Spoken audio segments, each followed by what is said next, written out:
Hello. Happy new moon in Gemini. Yay. Hope you're having a fun one. Let's see. So I would go to start with a little truth disclosure as usual. Can't keep it to myself. And that is, well, the first thing is I just deleted a recording that I made of me talking about maybe what I'm about to talk about. We shall see. And that's the first time that I've done that while recording these new moon videos. And it's not that surprising to me. The reason why, I am a Gemini sun, okay? I'm a Gemini sun, Aquarius moon, have an exact trine between my 1 degree Aquarius moon and my 1 degree Gemini sun. And I say all of that because the hardest thing in the world for me to talk about as who I am is myself, like in a real and vulnerable way. It's funny because I think that both Gemini and Aquarius people, or the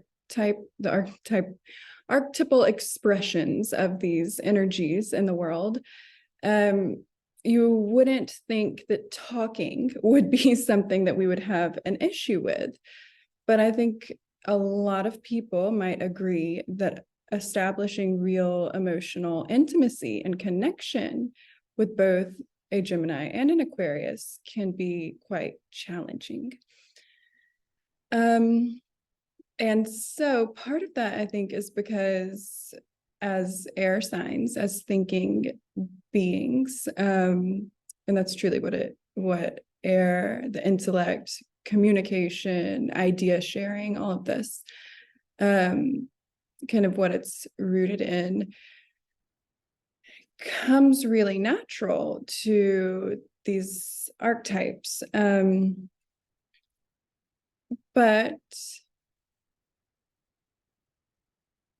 being really emotionally vulnerable and honest about like our own feelings and experiences in the world can be more difficult, because I think both of these signs are really good at intellectualizing feelings and turning them all into philosophies and logic puzzles that can be controlled and understood and replicated and all of this stuff. And so what I want to talk about today on this Gemini new moon is the heart of Gemini people. Here is the deal. So Gemini is the sign of the zodiac where the sun is increasing to its fullest brightness before the summer solstice and then the turn toward darkness. And so the idea is that Gemini people understand the duality of light and dark in a really kind of potent way, because they experience this like growing intensification of light. And I think that's where the idea of like Gemini people is like playful, lighthearted, kind of chaotic, just like la-di-da, carefree in the world. I think that maybe it comes from that understanding that light is increasing. But then at the very end of Gemini season, there's this reaching the climax of the brightness of the sun in the sky and this turn toward darkness. And Gemini people also understand that in a way that is not, that I don't think is given kind of its proper credit a lot of the times. I think people are real quick to say maybe the Gemini people are two-faced or kind of wishy-washy, or that they change their positions or something like this. I don't know. But what I think maybe gets left out of that conversation is the intelligence of Gemini people in recognizing the turn toward darkness and what that really means. And I think that they see this a lot sooner than probably most any other. They're a lot more intimately connected with that turn than any other sign of the zodiac. So here is what I want to talk about. The sign of Gemini, I've heard somebody say it's the only sign of the zodiac that's represented by humans, but then I wonder about Aquarius, the water pourer Ganymede. I know that sometimes it can just be like the vessel and the water coming out, but I think the full symbolism also has the person, the boy who is pouring the water from the heavens onto the people. So it's either Gemini as the only sign, or it's Gemini and Aquarius are the only signs that are represented by human beings.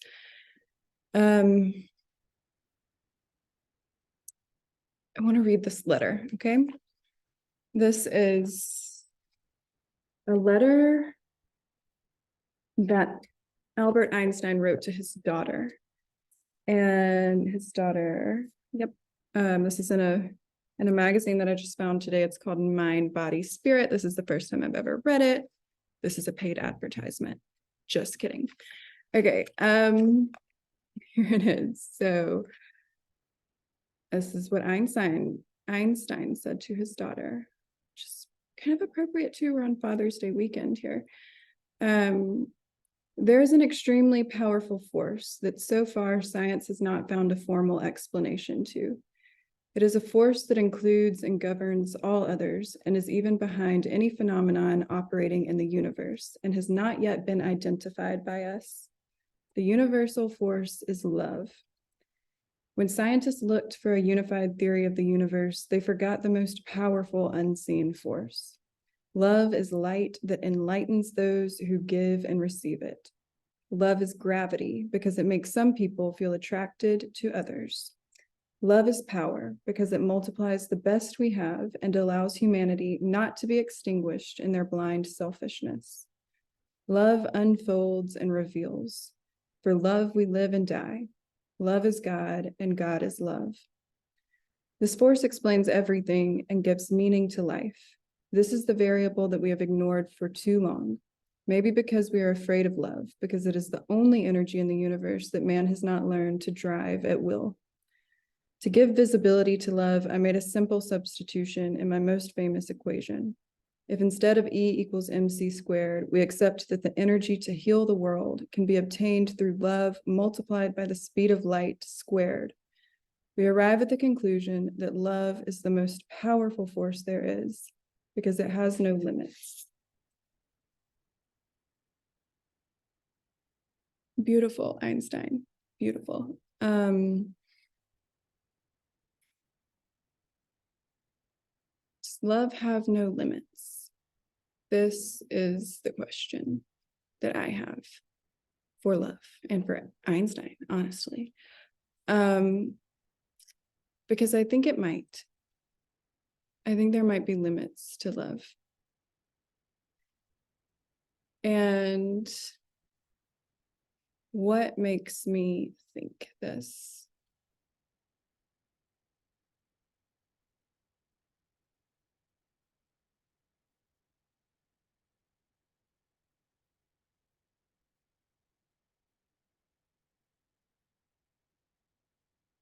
I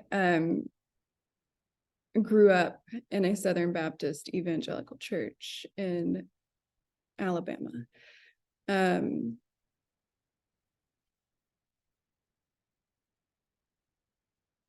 My brother, who is 13 months older than me, and I skipped a grade, and so we were in the same grade all throughout our life. He's kind of like my twin.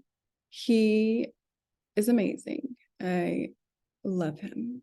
And he loves me, and we have a great relationship.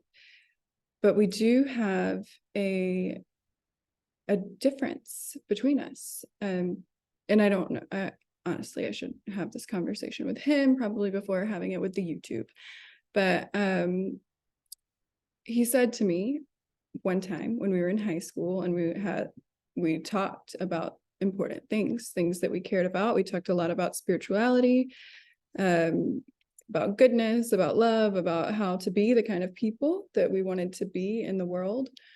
And he said something to me that at the time I think I accepted kind of as truth and then also as a deficiency within me, but that I've since come to kind of fully disagree with, which is interesting. You know, sometimes I don't agree. And he said that what love is at its core, at the root, at, you know, its base, is that love is sacrifice. And I think specifically what he meant by that was love is self-sacrifice. It is sacrificing the self, driving out selfishness for the sake of others. Honestly, I think that's a great sentiment for men. Truly, I think you should do that. As for me, I'm a woman. And if I were to sacrifice everything that someone would allow me to sacrifice, everything that I was capable of sacrificing, I would not be here. I would be dead because I would have nothing left to give. I would give everything for love. And in doing that, I would hurt myself. And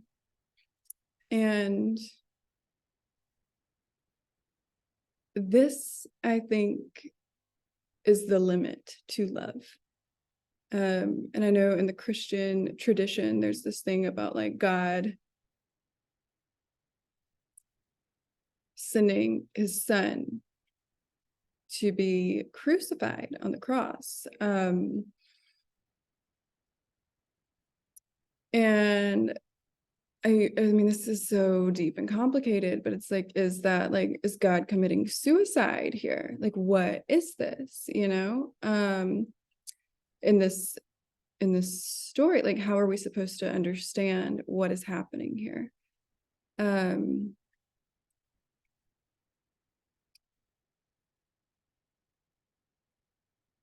I don't know if I have an answer to that, really. I could speculate, but I don't think we need to hear my speculations. But what I will say is this. I have no desire to die for anyone, actually. I think when my energetic life force kind of comes to its end, I'll be ready for that. But because I know it's coming and I'll have lived a life that took into consideration the whole time that it would end. And that I would ultimately make that sacrifice of like, I give up my life force energy back to the cosmos that constructed me, the God that made me. And that will be my ultimate sacrifice. And that will be the limit of my life and the limit of my love. But while I'm here on planet Earth, not perceiving myself as God, I can't be. Sorry. I'm just a human, just one. And I don't desire to be God. I just want to be me. And I want to be me who loves life, who loves the world that allows me to have life and to share it with other people.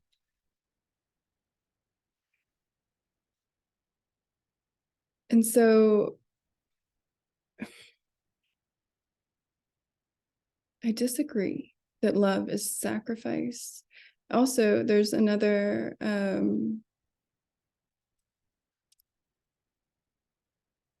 person whose philosophy I really love, Hannah Arendt. I've spoken about this before.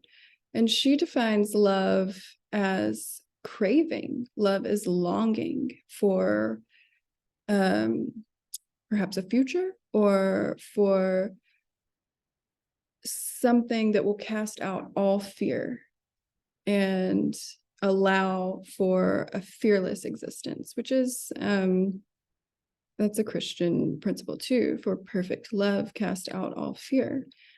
Again, though, I think that I'm going to disagree with this definition of love as craving. Why is that? Well, because it implies an incompleteness that must be fulfilled by something outside of you. An incompleteness that must be fulfilled by something outside of you. And that, again, I think is a really dangerous place to position people whose disposition is to give until death, is to give everything that they have in self-sacrifice and love for others. I think that telling them that something exists outside of them that might fulfill that within the context of a loving relationship, if that love is directed toward a person, then ultimately I think that's a futile effort, because that person will never be able to give you perfect love in return. So what remains here? What can be? I also read an article from a German philosopher, an archetypal psychologist in the vein of Jung and all of these people. It was like a huge, like, systematic critique of a woman who said something about the potential healing power of a feminine philosophy, basically, of love. And his response was extraordinarily I mean, is it curt? Is that the word? Like, it's something about just, it felt kind of rude, very dismissive, very, you are wrong. And what the woman had written about a woman philosophy is that basically the contents of the world and our experiences of the world can become platforms, fields for philosophical thought, whether that's like a baby crying or being divorced, or she gave some of these examples of like emotional experiences. And this was his critique, was that to be considered true philosophical thought needs nothing outside of itself. Thought is self-sustaining. Thought perpetuates its own self with nothing coming in from the outside. But it is driven by the emotional and erotic experiences of the thinkers, the people who think. And I'm curious about this. I mean, it just seems like it could get into a place of real stale, stagnant ways of being in the world, to think that you could possibly live a life isolated from, or that you could possibly, that thinking could ever truly be separated from thought material, which is the world and is experience of the world. And so what is this? Why am I saying all of this? Well, because here is why. So how then do I understand love and self-love and what I will call love of the world in between? This what I mean by this is that I am a person who was born into the world and who could have been anywhere. I was thrown into this place where I was with the people and the environments and the energies and the experiences that I've had. And I really, so far beyond my control. I didn't have a choice. And then as you grow and you're exposed to new things and new ideas, you come to learn that you do have choices and you do have agency in your own life, and you have ways that can lead to a more free and open life, and you have ways that can lead to a more maybe dogmatic and closed off existence in the world. But ultimately, there does need to be a limit to what we accept as our own and what we are not willing to accept. Because only in that limit, only in the no, does the yes become meaningful. And so I have that person, that part of me. And then I have this world of like everything that's outside of me, all of these, the internet of things or whatever it is. It's what inframes my existence, to borrow from Martin Heidegger there. That is the world. It's everything outside of me that I might encounter. It's every human being who is not me. It's every experience that is not. Actually, maybe I should pause there. It might not be every experience that's not my own. Let me think on that. It could, it might be, it might not be. But it's also the built environment that I interact with. It's the food that I eat. It's the logistical connections that get the things to me that I encounter in my daily life.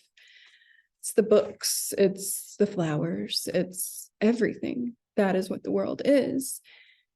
And so when I say for the love of the world, what I mean by that is that there's this person of me who is thrown into this situation that I had no control over and has experienced from the start continuously a beating heart that grounds my experience of being into who I am. As I learn more about the world, as I see more of the world, I have to make room in myself to hold what I've seen in harmony with who I am. I have to do that. And who I am, my values, my dreams, my desires, my capacity for understanding, my capacity for physical action, like all of these things, the limits of my being, I have to stretch them like elastic to fit this world into who I am. And then once I've done that, I have to now figure out how to still love me and me together. This me who now understands so much more, who's experienced so much more than what was kind of predetermined by where I was born and my genetic situation and my material makeup and all of these things. And that is a choice that I make of whether, after knowing all of these things and after acting into the world in the way that I do and coming home to myself after I've encountered the entire world to my capacity to experience it, can I then say, I still love me because I love the choices that I made. And I love the things that I encountered. And I love the experiences that I had. And I love the people that I met and the way that we were able to interact with each other. And this really expands what it means to love. This idea really expands what we mean by the word love. And I think on that, there is one other thing that I want to read if I can find it super quickly. I was not planning to do this. Sometimes it doesn't work, sometimes it does, but we shall see. We shall see.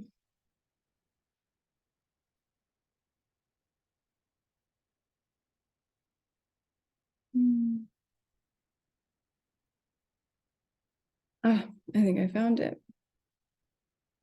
And this is from the work of Erich Fromm. And it says this: love is not primarily a relationship to a specific person.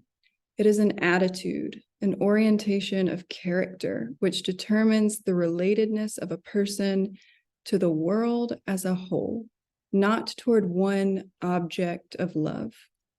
If a person loves only one other person, and I would say including just yourself, and is indifferent to the rest of his fellow men, his love is not love, but a symbiotic attachment or an enlarged egotism. Yet most people believe that love is constituted by the object, not by the faculty. In fact, they even believe that it is a proof of the intensity of their love when they do not love anybody except the loved person.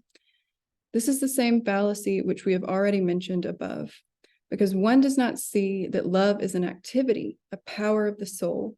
One believes that all that is necessary to find is the right object, and that everything goes by itself afterward.